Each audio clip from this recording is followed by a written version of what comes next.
Happy New Year everyone, I hope you all had a great time celebrating the end of 2024. Like a lot of people, I wait all year round for the holiday sales, but I don't just buy anything and everything. I only get specific things that I actually want rather than just impulse buying, which is what I used to do in the past. This year, a few of my wishlist items got discounted. I also picked up some Grail vintage pieces that I've been tracking for a while, and I've also been lucky enough to be gifted a few things as well. So in today's video, I thought I'd bring them all together and talk you through them in detail, plus show you what they look like on body. For reference, I'm 5'10", around £140, maybe 145 after the Christmas holidays, and I typically wear a 29-inch waist. I'll also do my best to leave links to everything I'm wearing down in the description box below. So actually, this first piece was gifted to me, but I'm going to be wearing them throughout today's video. These are the Naked and Famous Natural Indigo Raw Selvedge Denim jeans in the True Guy fit. A lot of you will already know about Naked and Famous.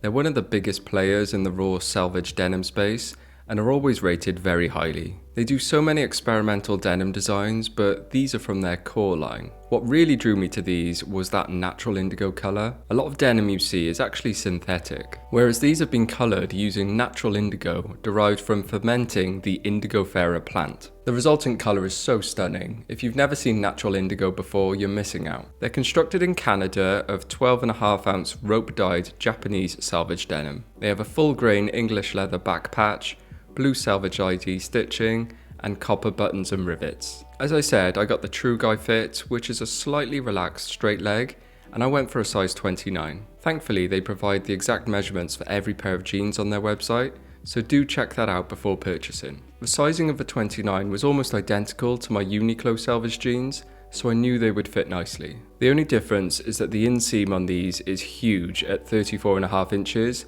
so I'm going to have to get them hemmed. Being raw denim, I'm super excited to break these in and hopefully get some beautiful fades, so I'm wearing them every day at the moment. So yeah, expect to see me wearing these a lot in 2025.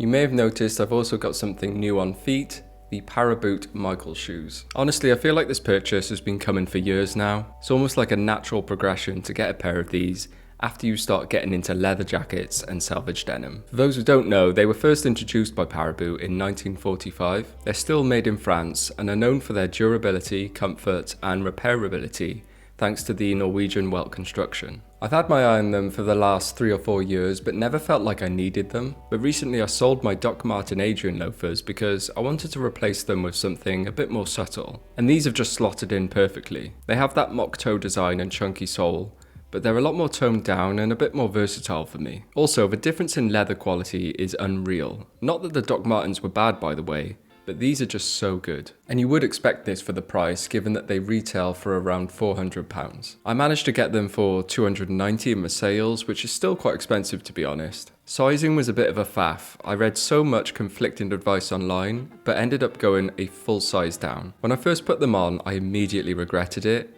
The length was fine, but they felt too narrow. However, after a day of wearing them, they feel 100 times better. I think if they were literally like 1 to 2 mil wider, they'd be perfect. But if I sized up, then they'd be way too big. What do you guys think I should do? They come in a lot of different colours and leathers, but I just went for the OG matte black. I intend to wear them as a daily casual shoe. I think they look great with jeans and a jacket, but equally I think I could smarten them up and wear them to work or maybe a night out if I wanted. Next up is one of my vintage Grail pickups, the 1950s FFA Jacket. I've been after one of these for years and years, but me being as fussy as I am, I wanted a very particular version. FFA stands for Future Farmers of America.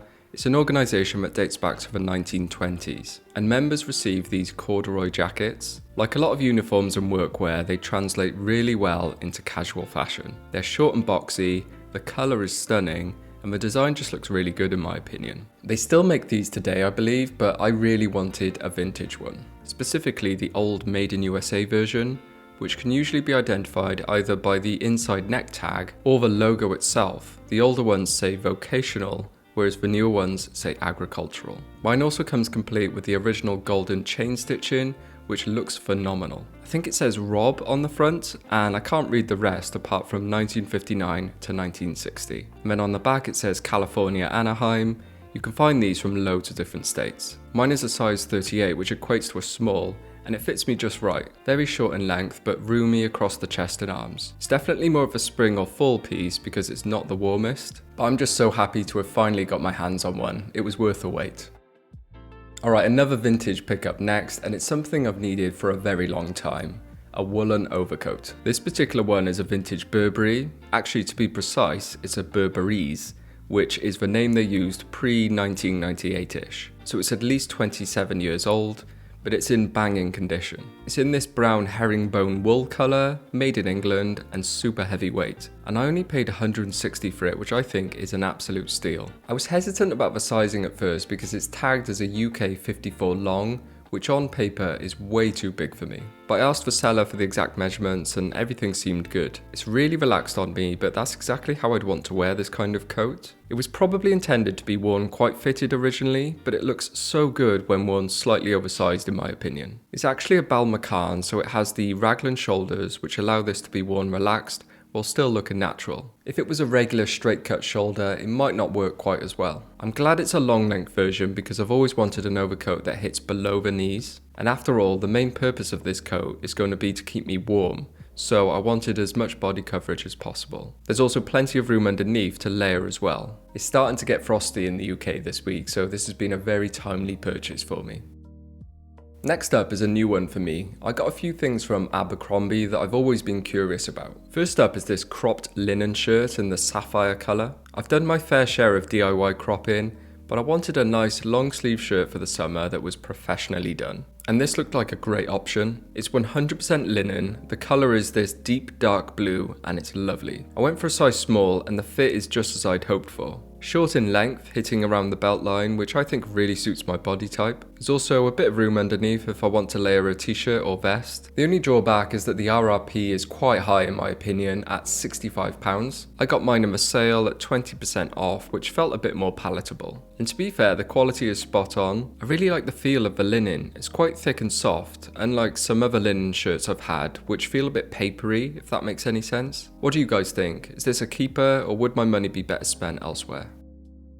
Now, something I definitely am keeping from my Abercrombie order are these Shrunken t-shirts. They were a bargain at around £16 each, but they don't feel cheap and nasty at all. Of course, the main selling point of these is that shrunken fit. They've basically shortened the body and sleeve length and kept the fit pretty regular, so it's not like a tight slim fit t-shirt. I went for my regular size small, and as you can see, they have that cropped look which is perfect for me. So I can wear them untucked and they still hit around the belt line, allowing me to keep those proportions I like. I went for the ringer style, so they have contrasting collars and stripes running down the sleeves. The colours also have a faded and washed out look to them. All of this gives them a real vintage feel, which really appealed to me. I've been eyeing these t-shirts up since 2023 and I have no idea what took me so long to get them. I'm super pleased with them, they're going to be great rotational pieces. And if they bring back the washed out black and brown ones, I might have to pick those up as well.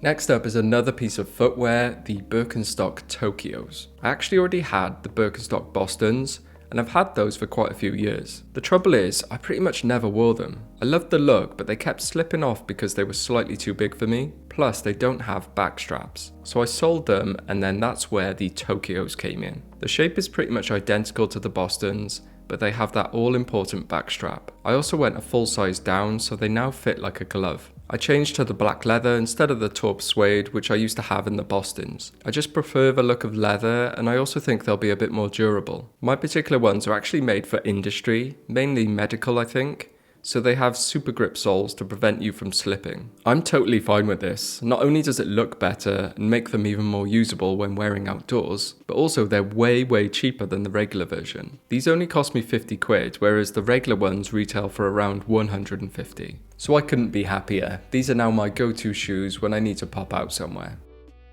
The next one is really going to appeal to you if you're into properly classic vintage fitting shirts like I am. This is the Icon Tee from Raka Fin, which is a brand owned by a fellow YouTuber, Jordan O'Brien. We have very similar tastes when it comes to clothing, enjoying older styles as they were meant to be. He's gone one step further though and actually started making clothes based off vintage reference pieces. So this is a classic 40s to 60s t-shirt fit, shorter in body length with slightly capped length sleeves. I went for a size small, but a medium also felt good. I just preferred the slightly more form-fitting look of the small. He's added some lovely attention to details such as the triple stitch shoulder seams, the smaller fitting collar which gives it a sturdy feel, and single stitching at the sleeves and hem to give it that properly vintage appearance. It's all made from 100% organic cotton. It's really soft, sort of a mid to lightweight. It's going to be so good to wear on its own in the summer or as a layering piece in the winter. I believe he's dropping these in the next few weeks, so be sure to go and follow him on Instagram and YouTube to keep up to date with the drop.